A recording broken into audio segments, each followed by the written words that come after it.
Saudara, tim SAR gabungan mengevakuasi seluruh mahasiswa jurusan geologi Universitas Negeri Gorontalo yang terseret arus sungai saat melakukan penelitian di lokasi KKN. 3 orang mahasiswa tewas.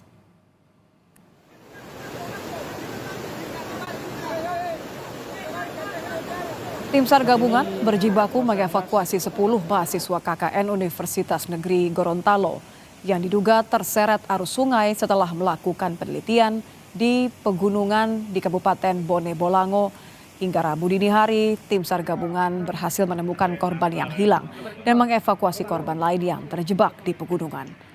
Berdasarkan data dari kantor SAR Gorontalo, seluruh mahasiswa yang terseret arus telah dievakuasi. Akibat peristiwa ini, 3 mahasiswa tewas. Saat ini Basarnas tim SAR gabungan berhasil mengevakuasi keempat orang korban dengan selamat dan selanjutnya dibawa ke rumah warga. Untuk korban yang meninggal dunia sudah dipulangkan ke rumah keluarga masing-masing dan sudah diambil sama keluarganya. Sebelumnya, 10 mahasiswa jurusan geologi Universitas Negeri Gorontalo terseret arus sungai setelah melakukan penelitian dan pemetaan di pegunungan di Kabupaten Bone Bolango, Gorontalo. Saat menyeberangi sungai, ke-10 mahasiswa tiba-tiba diterjang banjir.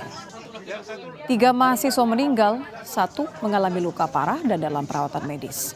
Sementara 6 mahasiswa lainnya dinyatakan selamat dan dalam pemulihan.